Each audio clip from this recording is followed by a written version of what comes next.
con información local, volvemos obviamente con información que tiene que ver con la contingencia, con el coronavirus, mientras hoy se informaron de 3.400 casos nuevos de COVID-19. El gobierno anunció que los cines, teatros podrán reabrir en comunas que se encuentren en fase 3. Recién lo conversamos con la ministra de las Culturas. Además, el ministro del Interior, Rodrigo Delgado, propuso que quienes sean detenidos por participar en fiestas clandestinas realicen trabajos voluntarios cuidando, por ejemplo, pacientes con COVID. Para hablar de este tema y otros de la contingencia nos acompaña el doctor Gabriel Cavada, profesor del programa de epidemiología de la Escuela de Salud Pública de la Universidad de Chile. Doctor Cavada, ¿cómo le va? Muy buenas tardes. Muy buenas tardes, Andrés, qué gusto saludarnos. Igualmente, doctor, a ver, ¿cómo recoge? Quiero partir por las palabras ayer del ministro París, que dejaron harta estela, que las cifras son alentadoras. ¿Usted coincide con el ministro París? Yo creo que las palabras del ministro fueron optimistas, por supuesto, pero tienen un viso de realidad porque lo que dicen los datos, por lo menos, es que la epidemia a nivel de la región metropolitana se está frenando. Tenemos un R efectivo promedio diario semanal de 0,99. Esto es una señal de mantenerse esto, pero ya llevamos varios días con esta cifra sostenida. Quiere decir que estamos en la cumbre del cerro de este brote, y cuando uno está en la cumbre, afortunadamente lo único que le queda es bajar. Entonces, estamos en la región metropolitana. Lo que no sabemos todavía, no tenemos suficiente información para saber a qué velocidad vamos a caer, si esta velocidad va a ser lenta o va a ser rápida. En el caso de junio del año pasado hubo un descenso relativamente rápido. Ojalá que en esta Doctor. oportunidad sea lo mismo. ¿Sí? Sí, usted nos menciona que estamos en la cumbre del cerro. Un poco recojo sus palabras, intento leerlas. ¿Es que estamos en el momento más alto de este segundo brote? Estamos abandonando el momento más alto. ¿Ya usted Estamos, cree que de aquí en más van a bajar los números?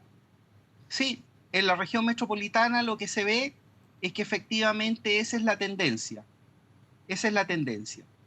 Sin embargo, a nivel nacional la cosa es un poco distinta. A nivel nacional lo que tenemos todavía es una epidemia en expansión, pero la velocidad de crecimiento de esa epidemia está cada vez siendo más lenta. Por lo tanto, también deberíamos estar a puertas de tener, de llegar a la cima, digamos, de este cerro, para luego empezarlo a bajar. Ahora, esto no significa de ninguna forma, digamos, restar riesgo a todo esto, ni dar una sensación de plena tranquilidad, porque a nivel nacional tenemos problemas muy, muy serios, como es el caso de la región de los lagos, particularmente la comuna de Puerto Montt y la isla de Chiloé. De hecho, hoy día entramos a cuarentenas cerradas en nuevas comunas por allá. La región de la Araucanía también preocupa mucho, ¿no es cierto? Nos preocupa también el caso de Valdivia, y creo que por el norte todavía está muy rebelde la epidemia en Antofagasta y en Iquique. Doctor, a ver, ¿cómo recoge usted también la crítica que ha recibido el gobierno sobre la comunicación de riesgo? Porque el ministro lo veíamos el viernes, lo escuchamos el sábado también, hablando, pronosticando de medidas más duras para la región metropolitana, hablando de un escenario poco alentador, pero después el lunes cambia este discurso. ¿Esa comunicación de riesgo se está llevando de la manera más adecuada? Mire, yo he sido particularmente crítico en la comunicación de riesgo del gobierno, ¿ah? Y esto tiene que ver porque no hay que confundir a la gente en términos de decir, o sea, ahora mismo, cuando yo le digo, mire, estamos llegando a un cerro, pero este no es un cerrito, digamos, ¿ah? O sea, estamos llegando a la cima de un cerro bastante alto, que es más o menos un poquito más grande que un tercio de la cantidad de casos que habíamos observado en junio pasado. eh, pero lo importante es que tenemos un virus presente. La comunicación de riesgo tiene que ir en que el problema no se ha acabado, está lejos de acabarse. O sea, esto se va a acabar en la medida de que nosotros tengamos sobre el 70% de la población de riesgo vacunada, y esto podría ser recién a finales de julio, por lo tanto hay que estar muy, muy atento en cómo se va a portar el inicio del otoño y el inicio del próximo invierno, porque el virus todavía tiene una componente estacional y por lo tanto cuando vuelva el frío, digamos, particularmente en la región metropolitana y en general a nuestro país, podríamos tener de nuevo una alza, una debacle grande y perfectamente podríamos ser uno de los pocos países o el único país del mundo que exhiba en el transcurso de la pandemia 3 olas, digamos, la que tuvimos en junio, la que estamos viviendo ahora y la que muy previsiblemente podríamos vivir, como le digo, en el otoño-invierno. Doctor Cavada, porque uno recoge un poco el concepto que usted usaba, este tema de la cumbre del cerro, estar arriba quizás en el momento, en el lugar más alto, porque uno revisa otros números, no sé, de Espacio Público, de la Fundación Ciencia y Vida, proyecciones del Colegio Médico, y son bien distintas. Hablan que un escenario va a ser catastrófico, va a ser mucho más duro quizás que la primera ola, muchísimo más duro en las próximas semanas. Mire, ojalá que no sea así, digamos, si uno mira la evidencia, no, no me parece tampoco sobredimensionar un riesgo para instalar riesgo. ¿Ah? O sea, yo en este sentido sería mucho más cauto porque en realidad hay que entender las posturas. ¿Ah? Por ejemplo, el Colegio Médico siempre ha estado en la justa protección, digamos, de que no se atochen los servicios de salud, que no quedemos cortos en la atención. Sabemos que en este momento tenemos un personal de primera línea de salud cansado, etcétera, etcétera. Entonces, vela porque eso no ocurra. Y por lo tanto, digamos, la forma gremial que tiene es se podrían enojar conmigo, pero sobredimensionar un poco, digamos, Sí. el riesgo, pero yo más bien le estoy diciendo, a ver, no es que el colegio médico o yo esté lejos de las aproximaciones a la realidad, digamos, son las mismas. Yo lo que le estoy diciendo es que tenemos un número epidémico bastante alto y solo le estoy diciendo de que hay visos de que ese número lo empecemos a bajar, pero puede bajar tan lentamente que el sistema de salud siga con el temor de ser estresado Sí. al máximo. Porque ayer conversábamos en este mismo programa, en esta misma mesa, con la ex subsecretaria de Salud Pública, Janet Vega, que en Claro. ella convocaba a la autoridad al cierre de malls, al cierre de restaurantes, del área internacional del aeropuerto, a que se decreten cuarentenas. Ella ponía otros números como las tasas de incidencia en algunas comunas acá de la región metropolitana, el tema del uso de camas UCI, también en algunos hospitales aquí en la región metropolitana, y eso explicaba y eso significaba y era lo suficiente para declarar una cuarentena en varias comunas. ¿Cómo ve usted eso? Mire, lo que ocurre es que si usted dice vamos a poner una cuarentena, la verdad es que, y lo hemos conversado creo otras veces, ya no hay espaldas para mantener una cuarentena.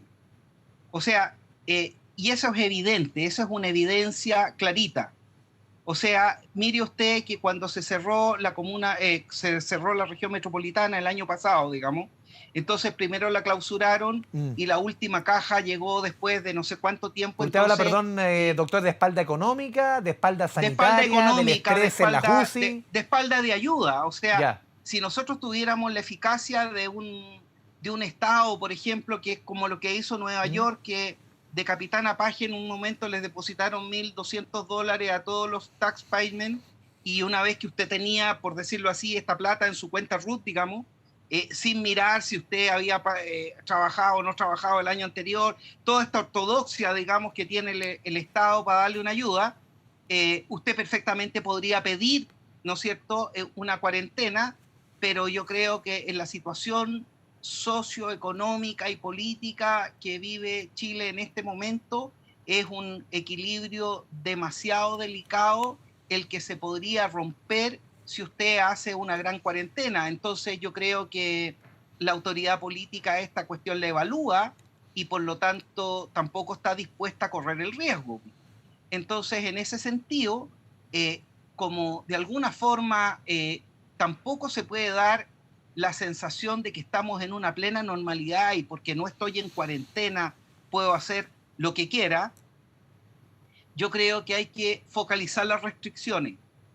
Por ejemplo, nosotros sabemos dónde se producen los grandes contagios masivos, ¿no es cierto? Hay estudios que se producen, ¿no es cierto? Bueno, en agrupaciones de fiesta, de gente joven, etcétera, etcétera, etcétera. Entonces, muy probablemente, una medida interesante es, o si quiere usted como una pequeña moneda de cambio, es que la autoridad no cuarentene, pero perfectamente el toque de queda lo podría alargar un par de horas, digamos.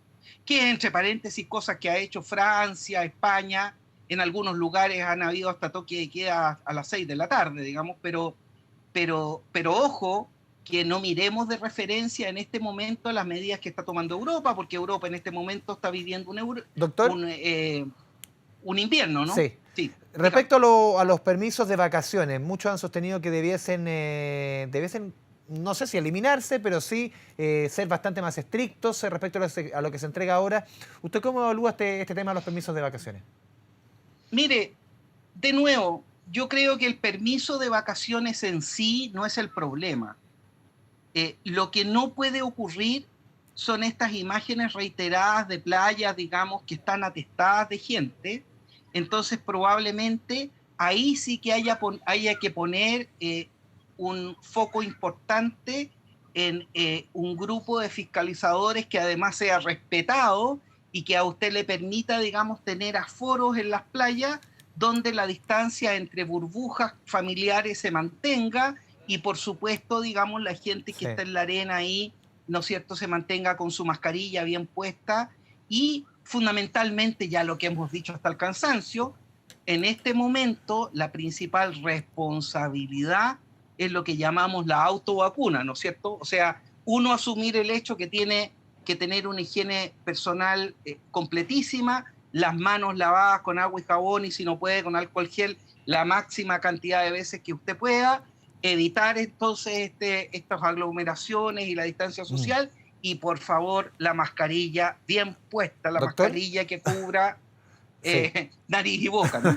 Sí, lo hemos comentado otras veces, el uso correcto de la mascarilla. ¿Qué le parece a usted también la propuesta hoy día? Lo escuchamos recién al ministro del Interior, Rodrigo Delgado, quien proponía que quienes sean detenidos por participar en fiestas clandestinas realicen trabajos voluntarios cuidando, por ejemplo, a pacientes COVID. Algo que está hoy día en nuestro código, pero no se ha aplicado. ¿Le parece que puede ser una medida que sea más efectiva, por ejemplo, que el castigo pecuniario?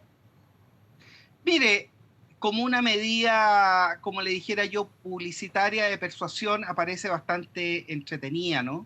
Aparece bastante llamativa. Probablemente es lo que uno quisiera, digamos, para darle castigo a esta gente que tiene una mala conducta contumaz. Pero la verdad que un poco más seriamente habría que estudiarla, porque si él propone que los reincidentes a las faltas fueran a cuidar enfermos COVID, habría que ver cómo, porque usted no es ético que los exponga a un contagio serio, digamos. Doctor, yo creo que habría que estudiarlo mucho. Sí, y por último, recién lo conversamos con la ministra de las Culturas, Consuelo Valdés, el plan paso a paso, que se van cambiando las fases o la etapa en que, por ejemplo, en que los cines, los teatros pueden abrir. Ya no es en fase 4, en fase 3 con aforos especiales. En esta contingencia, lo que decíamos antes también, la comunicación de riesgo, ¿le parece positiva esta medida? Mire, puede que sea positiva porque abre espacios de diversión, sobre todo en esta época que estamos viviendo. Pero de nuevo, digamos, no es porque externamente se nos ofrezca una tentación, nosotros vamos a tomar esa tentación. O sea, lo importante aquí es que cada persona sea capaz de evaluar el riesgo que tiene al ir a estas cosas y tome la decisión responsable de ir o no ir. Si usted me pregunta a mí, yo sería temeroso de ir, ¿no es cierto? ¿Usted no iría? Pero yo no iría. Ya. Yo no iría porque fundamentalmente estamos hablando de un espacio cerrado, es un espectáculo que dura 1 hora y media o 2, ¿no es cierto? alguien me tendría que garantizar que la circulación de aire es muy buena, qué sé yo, etcétera, etcétera, y sabemos que ese entorno genera un riesgo de contagio bastante alto. Y por lo tanto, bueno, si yo no puedo resistir las ganas, iré hiperprotegido. Doctor Gabriel Cavada, le agradecemos como siempre este espacio con Canal 24 Horas. Muy buenas tardes. Andrés, un placer cuando se le ofrezca. Un gusto Un saludarlo. abrazo. Chao, chao. Hasta luego.